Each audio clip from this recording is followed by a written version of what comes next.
नमस्कार, स्वागत है आप सभी का हमारी खास पेशकश खबर हटकर में। मैं हूं आपके साथ रेशमा। खबरों की भागदौड़ में कुछ ऐसी दिलचस्प, समाज को आईना दिखाने वाली और हम सबका मनोबल बढ़ाने वाली खबरें अक्सर पीछे छूट जाती हैं। इसलिए हम ये खास कार्यक्रम आपके लिए लेकर आते हैं। तो चलिए तैयार हो जाइए अगले आधे घंटे तक लीक से हटकर कुछ ऐसी ही खबरें देखने के लिए। शुरुआत करते हैं हेडलाइन से। चाय के बागान में मजदूरी करती लड़की ने कराटे के खेल में हासिल की महारत। अलग अलग राष्ट्रीय स्तर की प्रतिस्पर्धाओं में जीते हैं कई स्वर्ण पदक।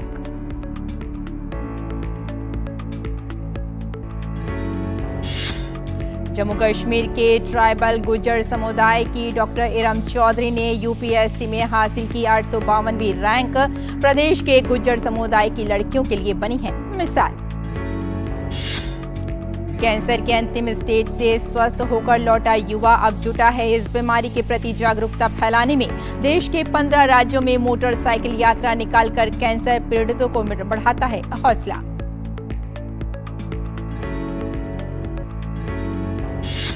जापान के लोगों पर दिखा कोविड का अलग ही असर। मुस्कुराना भूल चुके लोगों को अब लेनी पड़ रही है स्माइल करने की ट्रेनिंग। रोमांटिक ड्रामा सीरीज जी करदा का दिल छू लेने वाला ट्रेलर जारी। जबरदस्त अवतार में दिखी तमन्ना। शो का प्रीमियर 15 जून को ओटीटी प्लेटफॉर्म प्राइम वीडियो पर होगी।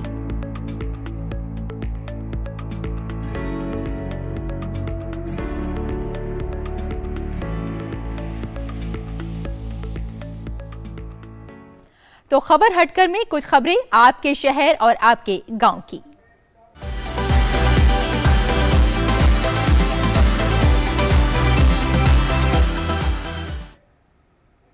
असम के डिब्रूगढ़ के एक चाय बागान में काम करने वाली रसीना गोवाला आज असम के साथ साथ पूरे देश के लिए मिसाल बन गई हैं। चाय बागान में मजदूरी कर अपने परिवार की मदद तो करती ही हैं रसीना गोवाला, लेकिन उसके साथ साथ वो राष्ट्रीय स्तर की कराटे चैंपियन भी हैं। आइए देखते हैं रसीना की कहानी इस रिपोर्ट में।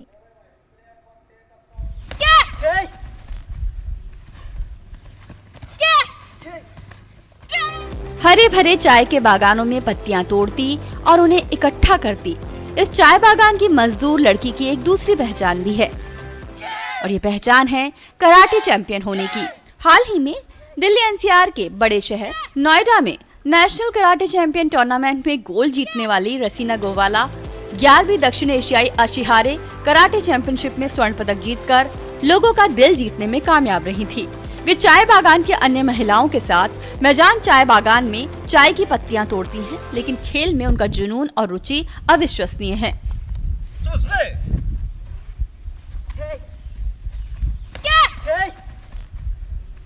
कराटे चैंपियनशिप में स्वर्ण पदक जीतने के बाद रसीना मैजान में चाय बागान श्रमिकों के बीच एक घरेलू नाम बन गई हैं।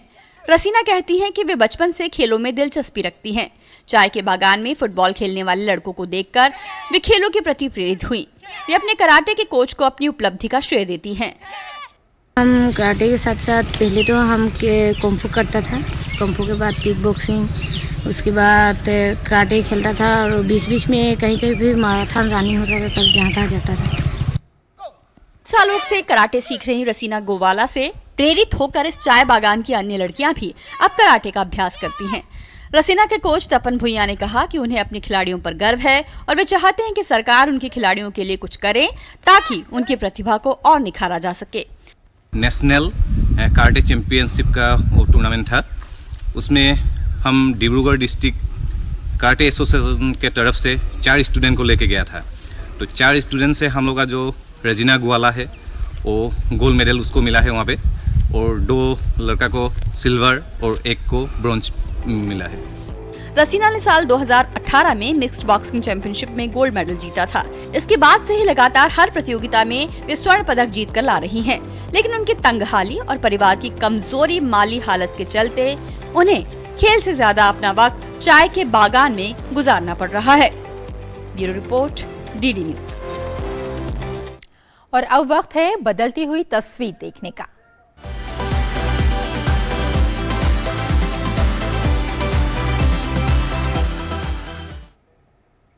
संघ लोक सेवा आयोग की तरफ से आयोजित 2022 की सिविल सेवा परीक्षा में राजौरी की डॉक्टर इरम चौधरी ने 852वीं रैंक हासिल की है।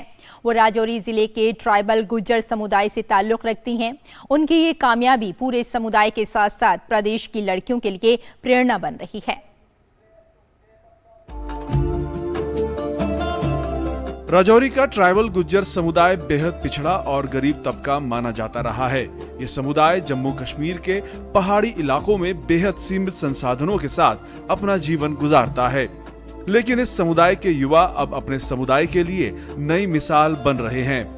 राजौरी जिले के दारहाल में सुदूर लीरन गांव की डॉक्टर इरम चौधरी भी एक ऐसी ही पहाड़ी गुज्जर लड़की हैं, जिसने न सिर्फ MBBS की डिग्री ली बल्कि अब प्रतिष्ठित UPSC परीक्षा पास कर पूरे ट्राइबल गुज्जर समुदाय का नाम रोशन कर दिया है।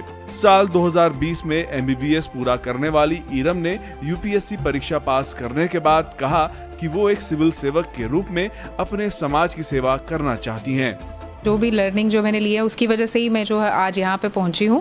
12th तक जैसे मैंने बताया कि स्कूलिंग जो है वो मेरी राजौरी से हुई है। उसके बाद अपनी ग्रेजुएशन MBBS जो है वो मैंने जम्मू से की है, गवर्नमेंट मेडिकल कॉलेज जम्मू से, और उसके बाद से ही मैंने इसकी UPSC की तैयारी जो है वो स्टार्ट कर दी थी। 12th तक हमें इतना एक्सपोजर जो है वो यहाँ पे राजौरी में था नहीं, सिर्फ यही पता था कि या इंजीनियरिंग होती है या तो आप MBBS कर सकते हो। घर वालों ने उस टाइम कहा कि MBBS जो है वो ज़्यादा अच्छा पेशा है तो वही कर दी जाए, तो वही उसी के लिए तैयारी की। और MBBS के टाइम पे भी ज़्यादा कुछ इसके बारे में पता नहीं था कि UPSC जैसा कुछ होता है। फाइनल ईयर आते आते थोड़ा सा कुछ एक्सपोजर मिला तो मुझे लगा कि तैयारी करनी चाहिए। फाइनल ईयर में ही मैंने अपने डिसाइड किया था कि मैंने जो है इसकी तैयारी करनी है, और इंटर्नशिप करते ही फिर मैंने इसकी तैयारी स्टार्ट कर दी थी। सिविल सेवा परीक्षा में इरम की सफलता पर उनके परिवार के सभी सदस्य और माता पिता गर्व महसूस कर रहे हैं। इरम के पिता निसार अहमद बिजली विकास विभाग से सेवानिवृत्त हैं। अहमद ने कहा कि उनकी बेटी ने UPSC परीक्षा उत्तीर्ण करने का सपना देखा और MBBS पाठ्यक्रम पूरा करने के बाद उसने UPSC परीक्षा की तैयारी शुरू कर दी। उन्होंने कहा कि परिवार ने उनका पूरा समर्थन किया और उन्हें अपने सपने को पूरा करने के लिए प्रेरित किया। अहमद ने कहा कि उन्होंने सिविल स्टडीज की तैयारी के लिए सेल्फ स्टडी शुरू की और उन्होंने उसका पूरा समर्थन किया। तो कभी खत्म होता ही नहीं है ना बच्चे, बाप का तो ड्रीम होता है मतलब कुछ ना कुछ अच्छा ही किया जाए। पहले था हमारा कि बेटी MBBS कर ले, फिर बेटी का ही प्रोग्राम बना, कहती है मैं थोड़ा सा एक्सपोजर मिला, कहती है मैं UPSC करूँगी, तो हमने सपोर्ट किया। डॉक्टर इरम चौधरी के लिए UPSC परीक्षा उत्तीर्ण करना आसान नहीं था। उन्होंने लगातार बिना किसी कोचिंग के UPSC सिविल सेवा परीक्षा की तैयारी जारी रखी और आखिर में चौथे प्रयास में वो इस परीक्षा को उत्तीर्ण कर सकी। डॉक्टर इरम चौधरी बतौर सिविल सेवक देश के आदिवासी समुदाय के बीच शिक्षा और स्वास्थ्य के क्षेत्र में सुधार करना चाहती हैं। Bureau report DD news. फिलहाल एक वक्त है ब्रेक का, जल्द हाजिर होते हैं। आप देखते रहिए DD न्यूज। जन औषधि केंद्रों पर मिलने वाली दवाओं की कीमत बाजार में जो दवाएं मिलती हैं उसी क्वालिटी की, लेकिन जन औषधि केंद्र में 50% से 90% तक उसकी कीमत कम होती है।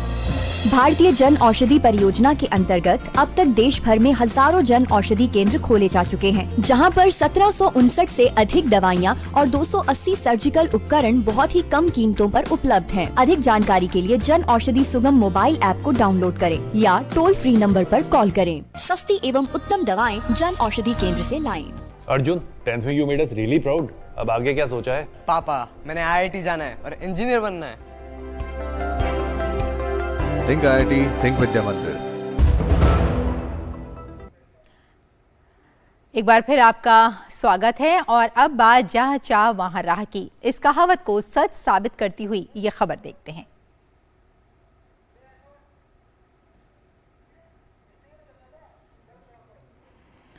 तो खबर हटकर में फिलहाल आगे बढ़ते हैं और इसमें कोई शक की बात नहीं है कि जहां चाह होती है वहां राह होती है। फिलहाल आपको एक कहानी दिखाते हैं कैंसर से पीड़ित एक नौजवान की। कैंसर से पीड़ित ये युवक अपनी बीमारी के बारे में जागरूकता फैलाने के उद्देश्य से अब तक 15 राज्यों की यात्रा कर चुका है।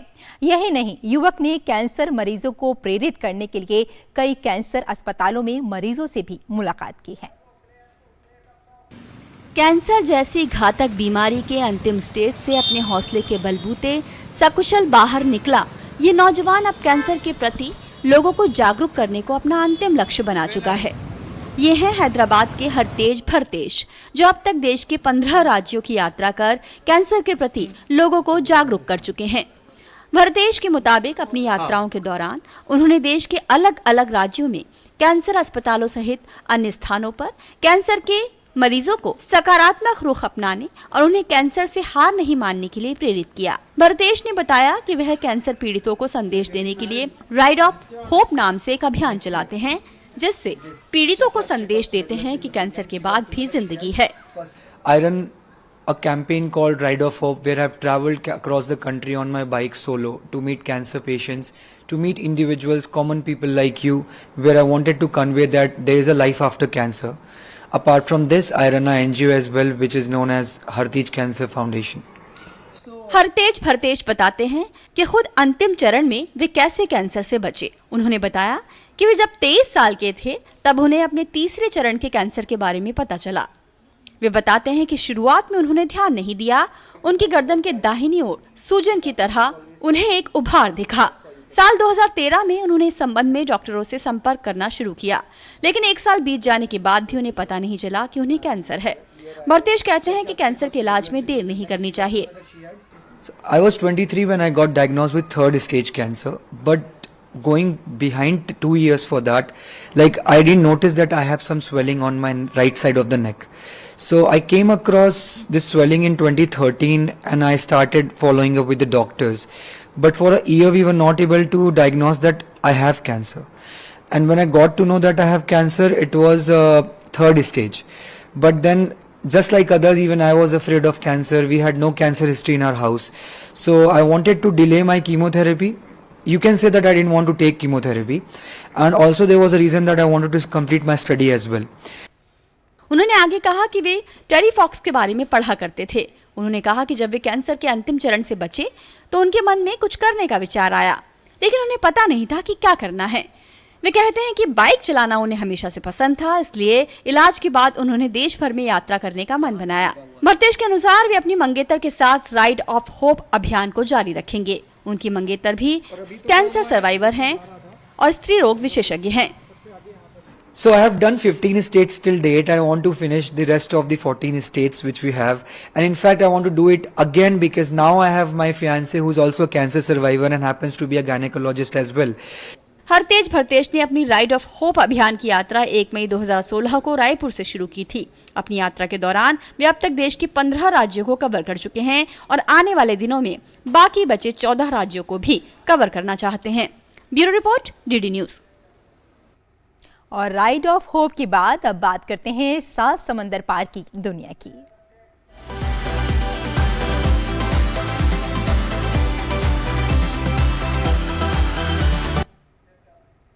तो सर्बिया में भारतीय अपनी एक अलग पहचान बना रहे हैं और साथ ही अपने काम के माध्यम से देश की संस्कृति का भी प्रचार प्रसार कर रहे हैं। बेलग्रेड से हमारी संवाददाता मंजू मीना की ये खास रिपोर्ट देखिए। नविता ने अपने पति के साथ सर्बिया में पिछले साल दिसंबर में मैखाने के नाम से एक रेस्टोरेंट की शुरुआत की, जो कुछ ही महीनों में अपने विशेष भारतीय जायके के लिए सर्बिया के लोगों के बीच मशहूर होने लगा।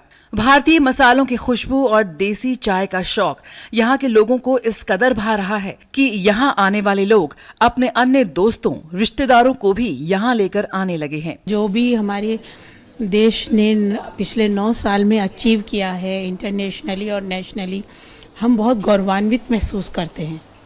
हमें लगता है कि हमारे जो इंडिया को इतना एक दबा के रखा गया था, उसको आगे नहीं आने दिया जाता था, और जो हमें प्लेटफॉर्म आज की तारीख में मिल रहा है, इट इज़ इनक्रेडिबल। हमें बहुत अच्छा लगता है और हम बहुत प्राउड फील करते हैं। और हम चाहते हैं कि हमारा देश ऐसे ही आगे बढ़ता रहे और हमारे देश का हर नागरिक ऐसे ही आगे बढ़े। विकास ने 2 साल पहले बेलग्रेड में एक पराठा रेस्टोरेंट खोला था और अब वो अपना तीसरा रेस्टोरेंट खोलने की तैयारी में जुटे हैं। लोगों को भारतीय पराठों का तीखापन और चटकारेदार स्वाद काफी पसंद आ रहा है। मुझे हमेशा से खाना पकाने का शौक था। मेरे घर पे मेरी मम्मी बनाते थे और उनके बाजू में खड़े रह के मुझे हमेशा से शौक था कि हाँ चलिए ये कैसे कर रहे हैं। एंड मैंने अपने ज़िंदगी के ऑलमोस्ट 10 साल टेक्सटाइल इंडस्ट्री में बिताए हैं। एंड इवेंचुअली आफ्टर कोरोना मुझे लगा कि चलिए खाना पकाने का शौक है, फॉरेन कंट्री में आए, सो लेट्स ट्राई आउट। इसी वजह से मैं सोचा कि चलिए यहाँ पे अपने हाथ का बना हुआ कुछ खाना प्रोवाइड करते हैं लोगों को। एंड उस तरीके से मैं फूड इंडस्ट्री में आया हूँ। बेसिकली मेरे यहाँ पे जब सर्विंग कस्टमर्स आते हैं तो सबके दिमाग में एक बात रहती है कि अरे हमें इंडिया जाना है एंड वहाँ का कल्चर देखना है, बट कई लोग कुछ कारणों से जा नहीं सकते हैं। और जब मैं ये रेस्टोरेंट खोल रहा था, मेरा फर्स्ट एक इंटेंशन था कि अगर कोई जा नहीं सकता है, एटलीस्ट मैं अपने तरफ से पूरी कोशिश करूँ कि जितना हो सके अपने इंडियन कल्चर को यहाँ पे दिखाऊँ, चाहे वो हैंडवर्क हो या कोई भी आर्टिफैक्ट्स हो इंडिया के, उसे दिखाने की कोशिश करो और उन्हें एक महसूस होवे कि वो एक सिर्फ रेस्टोरेंट में नहीं, इंडिया के बीच में बैठे हैं। सो वो मेरा एक सबसे मेन इंटेंशन था यहाँ पे। तो सर्बिया में भी भारतीय अपने खानों के जरिए अपनी एक अलग पहचान बना रहे हैं। फिलहाल आपको बताएं कि पूरी दुनिया में कोविड की महामारी ने लोगों को जीने के तरीके को तो बदल कर रख ही दिया है। इस दौरान लोगों पर कई तरह के नए नियम भी लागू किए गए, जैसे मास्क पहनने से लेकर सैनिटाइजर और 2 गज की दूरी। इसी बीच जापान के लोगों पर कोविड का अलग ही असर दिखा। हाल ही में जापान में किए गए एक जांच से पता चला है कि वहां के लोग मास्क पहनने की वजह से नेचुरल तरीके से स्माइल करना ही भूल चुके हैं, जिसके लिए उन्हें स्माइल ट्यूटर की जरूरत पड़ रही है। जापान के लोग मास्क पहनने के आदी हो जाने के बाद चेहरे को ढांके बिना अजीब महसूस करते हैं। जापानी अखबार असाही शिबुन की एक रिपोर्ट के मुताबिक कुछ लोग ये भी स्वीकार करते हैं कि वे स्वाभाविक रूप से मुस्कुराना भूल गए हैं। स्माइल एजुकेशन कंपनी एगाओइका के कोच कोइका कवानो ने लोगों को मुस्कुराने की क्षमता पर अपनी राय दी। उन्होंने कहा कि लंबे समय तक मास्क पहने रहने की स्थिति में लोगों के पास स्माइल करने के कम मौके मिले हैं। इससे उनके चेहरे की जो मांसपेशियां हैं उसमें समस्याएं पैदा हो गई हैं। स्माइल करने के लिए चेहरे की मांसपेशियों को हिलाना और आराम देना एक अच्छी बात है। जापानी लोगों का कहना है कि कोविड आने के बाद हमें दिन भर मास्क लगाना पड़ता था। इसकी वजह से हम लोगों को स्माइल करने में बेहद ज्यादा परेशानी का सामना था। हम लोगों का एक दूसरे के साथ कोविड-19 के वक्त मिलना कम हो गया था, जिसकी वजह से हम लोग ज्यादा सोशल नहीं हो पा रहे थे। इसी पर वहां के कोच ने जापानी लोगों को सलाह दी कि वो स्माइल करने वाले वर्कशॉप में आए और स्माइल करने की ट्रेनिंग लें। और आइए अब चलते हैं हैशटैग की दुनिया में।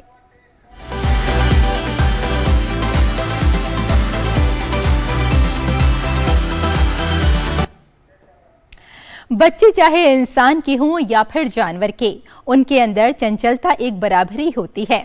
आपने अक्सर जानवरों के बच्चों को खेलकूद करते देखा होगा, कभी ऊंचाई से कूदते तो कभी कोई और खिलवाड़ करते। अपने सोशल मीडिया पर पांडा की मस्ती के कई वीडियोस देखे होंगे, मगर इन दिनों जो सोशल मीडिया में जो वीडियो शेयर किया गया वो सबसे अलग है, क्योंकि इसमें एक पांडा का बच्चा झूले पर चढ़ने की कोशिश करता हुआ नजर आ रहा है। ट्विटर अकाउंट @beautygabedian पर यह वीडियो शेयर किया गया है, जो लोगों को बहुत ज्यादा पसंद आ रहा है। इस वीडियो में एक छोटा पांडा है जो इंसानी बच्चों की तरह एक झूले पर चढ़ने की कोशिश कर रहा है।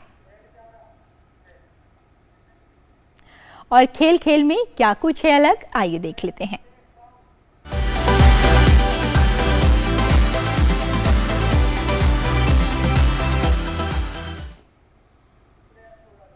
अब तक आपने Indian Premier League, Indian football league या प्रो कबड्डी लीग जैसे बड़े टूर्नामेंट के बारे में जरूर सुना होगा, लेकिन अब महिला कबड्डी के लिए पहली बार प्रोफेशनल लीग का ऐलान हुआ है। ये लीग दुबई में खेली जाएगी। देखते हैं खेल की दुनिया की ये हटके खबर। महिला कबड्डी लीग के पहले संस्करण की शुरुआत इसी महीने के 16 तारीख से दुबई में होनी है। इसके लिए सभी टीमों ने अपनी तैयारी भी पूरी कर ली है। 16 तारीख से 20 तारीख तक 2 मैच होंगे। 20 तारीख को पहला मैच दुबई में और 21 तारीख को दूसरा मैच। कबड्डी में महिलाओं की भागीदारी को बढ़ाने और इस खेल को वैश्विक मंच देने के उद्देश्य से आयोजित होने वाली इस प्रतियोगिता में देश भर से 120 से भी अधिक खिलाड़ी हिस्सा लेंगे, जिसमें 12 दिनों तक चलने वाले 8 टीमों के बीच 31 मैच खेले जाएंगे। टूर्नामेंट के निदेशक और सीईओ प्रदीप कुमार नेहरा ने कहा कि ये लीग कबड्डी को अंतर्राष्ट्रीय स्तर पर ले जाने में मददगार साबित होगी। महिला शक्ति को बढ़ावा देते हुए और एक अच्छा प्लेटफॉर्म हम देते हैं, तो जो गांव की जो बच्चियां हैं वो टैलेंटेड हैं, लेकिन वो टैलेंट जब तक दिखाएंगे नहीं तब तक वो इंटरनेशनल प्लेटफॉर्म पर नहीं पहुंचेंगे। तो फिर हमने उनको जाके उनको समझाया कि भाई हमारा ये एक टारगेट है, उसको देखते हुए आप हमारे साथ में जुड़ो। तो हर जगह हमने जाके कैंप लगाए, हरियाणा, पंजाब, दिल्ली और कोलकाता, गुजरात, कर्नाटक, हर जगह हम हमारे क्या कि 1-1.5 साल से हम प्रयास कर रहे थे भाई हमारा एक अच्छा प्लेटफॉर्म तैयार करना है। तो फिर उनका प्रशिक्षण करके और हमने ये लीग तैयार की। पहली बार आयोजित हो रहे महिला कबड्डी लीग का आयोजन दुबई में किया जाएगा। आयोजकों का मानना है कि दुबई एक जीवंत शहर है जो इस महिला कबड्डी लीग को अंतर्राष्ट्रीय स्तर पर ले जाने का अवसर प्रदान करेगा। दुबई के अंदर आप जाके कभी देखना कि उसमें कितने कंट्रियों के लोग हैं, लोकल तो कितने हैं और विदेशी कितने हैं। तो वहाँ पे हर कंट्री के, जैसे जो बांग्लादेश है, पाकिस्तान है, नेपाल है, यूरोप है, यूएस है, हर कंट्री के लोग वहाँ पे इजी वे में अवेलेबल होते हैं। वो उस चीज़ को देखते हैं। एक तो इंडिया सबसे अच्छा खेला जाता है, एक ईरान। 2 कंट्रियों को छोड़ के हर जगह हमारे को कबड्डी खिलाना है। नाम का 40-45 कंट्री में खेला जाता है, लेकिन वहाँ पे इस स्केल पे नहीं खेला जाता है, उनको प्लेटफॉर्म नहीं मिलता है। तो आज की डेट में मेरे पास में कभी जॉर्डन से फ़ोन आ रहे हैं, कभी कहाँ से फ़ोन आ रहे हैं कि आप हमारे प्लेयर्स को भी खिलाओ, हमारे को भी एक प्लेटफॉर्म दो। तो वो इंटरनेशनल लेवल पे हमारे प्लेयर्स को रिप्रेजेंटेट करने के लिए हम दुबई चुना हमने। इस लीग में कुल 8 टीमें हिस्सा ले रही हैं, जिसमें Rajasthan Raiders, Delhi Dynamites, Gujarat Angels, Great Maratha, Haryana Hustlers, Punjab Panthers, Uma Kolkata और बेंगलुरु हॉक्स का नाम शामिल है। इन टीमों के खिलाड़ियों का मार्गदर्शन राष्ट्रीय स्तर के कबड्डी कोच और खिलाड़ी करेंगे। उम्मीद है खेल प्रेमियों को इस लीग में कबड्डी का बेहतरीन खेल देखने का मौका मिलेगा। 12 दिन, 8 टीमें और 31 मुकाबले। वुमेन्स कबड्डी लीग के लिए मंच तैयार है दुबई में, जहां भारतीय खिलाड़ी अपने खेल स्पर्धा का प्रदर्शन अंतर्राष्ट्रीय मंच पर करने के लिए तैयार हैं, जिसमें देश की 100 से भी ज्यादा कबड्डी खिलाड़ी हिस्सा लेंगी और अपने कबड्डी खेल का प्रदर्शन वैश्विक मंच पर करेंगी। कैमरामैन शिवम के साथ मैं सुशील कुमार, डीडी न्यूज, दिल्ली। और अब वक्त है बायोस्कोप की बातों का।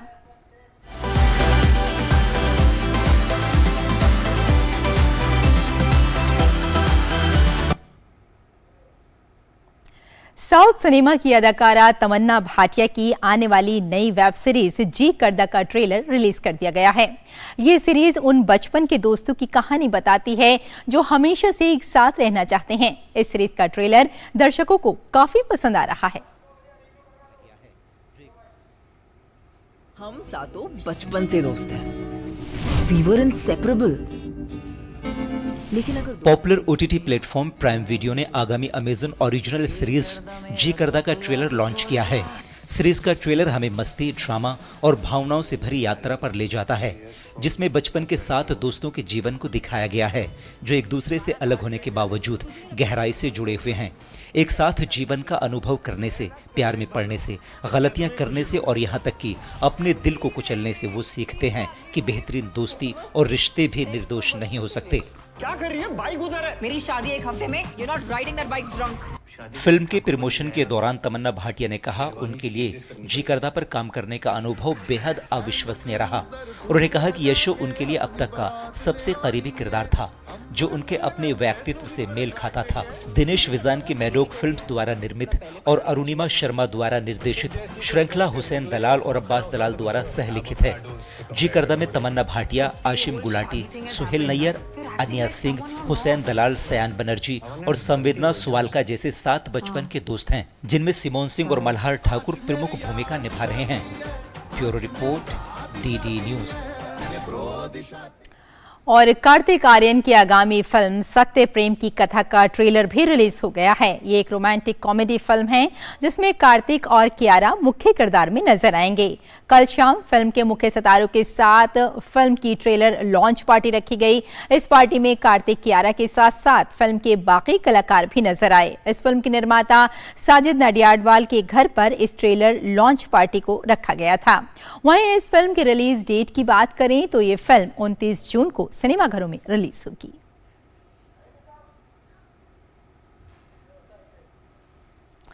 तो खबर हटकर में फिलहाल इतना ही, लेकिन डीडी न्यूज पर खबरों का सिलसिला जारी रहेगा। अनुमति दें, नमस्कार।